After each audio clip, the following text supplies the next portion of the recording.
1/1 into 3 question చూడండి sir. 1/1 into 3, 1/3 into 5, 1/5 into 7 and so on up to 29 into 31. దీని value ఎంత? 1/1 into 3, 1/3 into 5, 1/5 into 7 and so on up to 1/29 into 31. దీని value ఎంత? Points to be noted. First question ని చక్కగా చదువుదాము. Right, ఏమేం points మనం observe చేసామో, మనం గమనించామో అది ఇక్కడ రైట్ హ్యాండ్ సైడ్ రాద్దాం. Points to be noted. First point ఏం అబ్జర్వ్ చేసాము? అన్ని కూడా 1/1/1 ఫార్ములో ఉంది. అన్ని టర్మ్స్ కూడా 1/1 ఫార్ములో ఉంది. మీరు అబ్జర్వ్ చేస్తే ప్రతి టర్మ్ డినామినేటర్ లో ఎన్ని వాల్యూస్ ఉన్నాయి? అన్నిట్లో 2 వాల్యూస్ ఉన్నాయి. అంటే ఇక్కడ మీరు ఫస్ట్ అబ్జర్వ్ చేస్తే క్వశ్చన్ ఏమో 1/p ఫార్మాట్ లో ఉంది.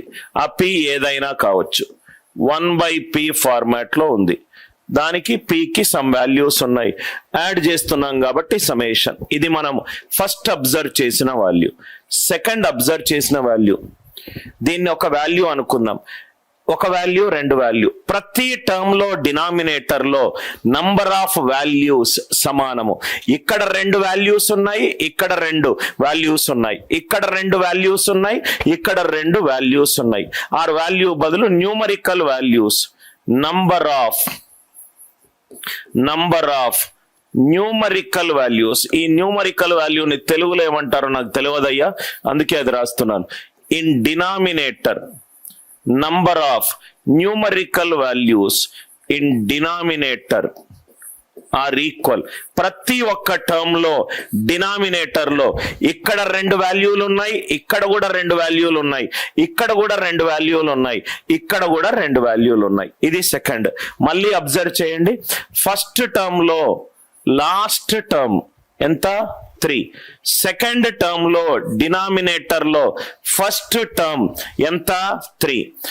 Last term 5. అంటే మీరు ఇక్కడ అబ్జర్వ్ చేయండి, ప్రతి డినామినేటర్ లో 2 టర్మ్స్ ఉన్నాయి. ప్రతి డినామినేటర్ లో 2 టర్మ్స్ ఉన్నాయి. లాస్ట్ టర్మ్ ఏంటి? మిగతా టర్మ్ లో ఫస్ట్ టర్మ్.